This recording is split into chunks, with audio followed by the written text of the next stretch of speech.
Butereevu mukwano gwange nkwaniriza kujika media ensibuko ey'amawulire kwatanaba kubago subscribinga genda maaso subscribing likinga commentinga tusobole okuwanga munange tutambula ffenna.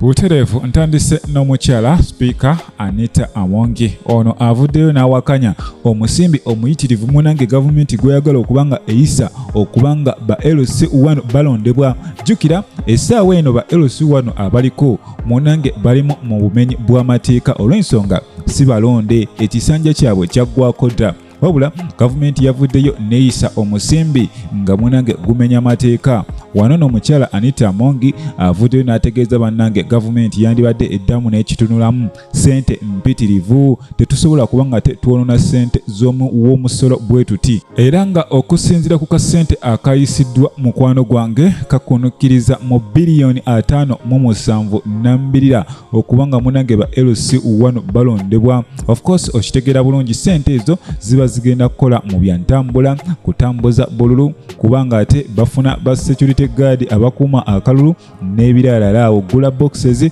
bingi. Kakati nno munange omukyala Anitah Among agambye kino kisusse ew'omulamuzi wabula eyo nga nkujjeyo munange ye omukulu Alex Muanje avuddeyo n'agamba nti yes kirungi nnyo internet yo ekuze era nga omutimbagano gukoze ky'amaanyi okubanga gutambuza amawulire wabula bo nga ba comedian oba industry eya comedy munange ekoseddwa bitya.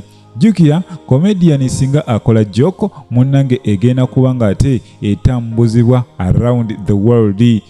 Ensi yonna egenda kumanya joke eyo. Omuntu eyabadde e Masaka akola joko yemu ate najiddamu ku comedy store ojja kwesanga nti abantu bigenda babowa abantu bagenda byesonywa. That's why ne show eza comedy store munange zeesala olw'ensonga munange ebintu bikwatibwa ku masimu ne bitambula. Katujja kwesanga nti comedian alina kubeera so much creative nabanga anoonya obujjoko obulala. Wano n'omukulu Alex Muhanje avuddeyo n'ategeeza nti kino kireese ba comedian okulabika nga ate abali lazy oba abatali bayiiya olw'ensonga baba balina okuyiiya buli lunaku buli kadde buli ssaawa era nga tebafaanana nga bayimbi. Jjukira omuyimbi akuba oluyimba wabula oluyimba olwo asobola oddulirako emyaka n'emyaka.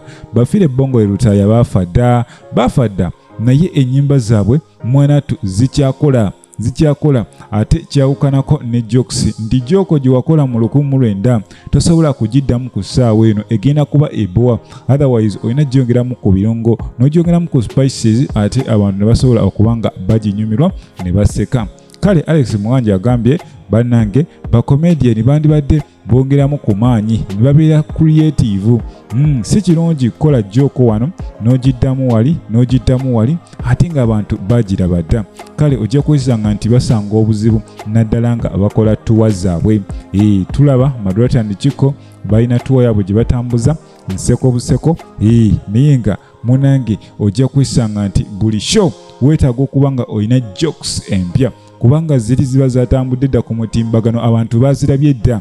Kale embeera eyo ekonyezza nnyo bakomediani bangi era tulabe bangi ekintu bakitadde. Ye Kiridi munange yavuddeyo n'atutegeeza nti eby'omwana owa Grace Khan munange okumwesibako n'abambu ye taata we era amufaanana munange bino byonna byali bipange. Era ono avuddeyo munange neyebaza omugenzi Isma Access Ichuli n'amugamba musajja yali muyiiya nnyo. Ono ye yali mastermind emabega mu kintu ekyo era yakera ku makya n'agamba Kiridi munange kali akaana nga kakufaanana lwaki tetukolamu awo akantu. Era omukulu Isma Access Ichuli yakeera ku makya ku live ze za bulijjo n'atandika okuyiwa omugambo olwo n'agamba naye omwana wa Kiridi omwana afaana Kiridi twetaaga DNA era munange ekintu kyakwatayo abantu amawulire gatambula.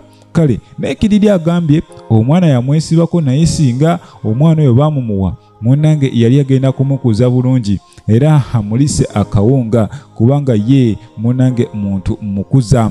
Jjukira Kiridi ono yaliko ewa Mooti omubalanguzi era yabeera naye akamala akabanga lwakuba agamba Amooti yali tamusasula.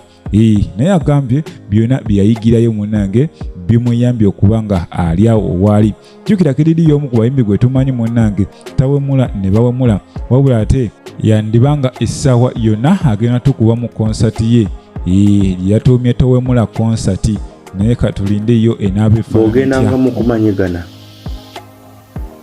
mu lumbe, mu kuziika, ku mbaga, mu meetings ez'ekika ne mu meetings eziri familia nga bazitegese mwemanyi muli bawamu, like conferences z'embaga, like eza meetings eza companies ez'emirimu, ng'emmere eyo eyabayise yagitegese. Katugeze mugenze kuziika ne bafumbirawo akamere ak'ab'ekika mwekka, beewalanga nnyo okulya emmere eyo. Sometimes bagiteekamu ebintu bingi okubasika emyoyo, okubaggyako emikisa gyammwe, okubakuba ebisiraani. Bwe yagitegese sometimes n'abeera ng'abyeddiza n'asigala nga ye mugagga mu maka wa mu kika. Twogera ku mmere egenda oliibwa ku booluganda bonna, mugyewale. Emmere y'okumanyagana, genda n'amazzi go oba ne ka biscuit ko mu motoka kalyeko kakkana. Olidde emmere nnyingi togenda gimalayo. Tetuganye si bonna nti bakola ebintu ebyo, naye mbuulire ettefa yonna. Ekyokubiri, ekijja omanyi kinyaga bitono.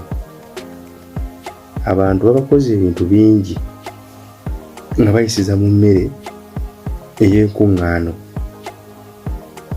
naddala nga oli ategetinze abantu be ab'ekika. Abamu bagula amayembe nga baagala bafune ssente mu kika, babeere nga bawulikika bokka be boogera, lwaki gundi yayogera. Kati oli omuganga we n'amugamba nti engeri gy'ogenda okuwongayo baganda bo bayisize bakuŋŋaanye, ofube nnyo okubanga emmere gy'ofumbye oteekamu eddagala eri obawe balye.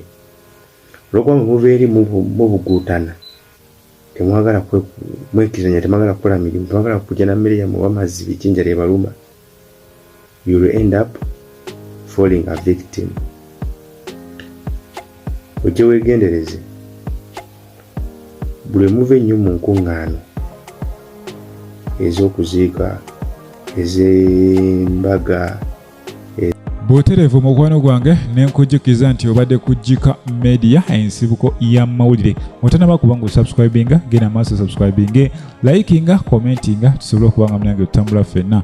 Saba Mukama Katonda abankuumire, mweraba.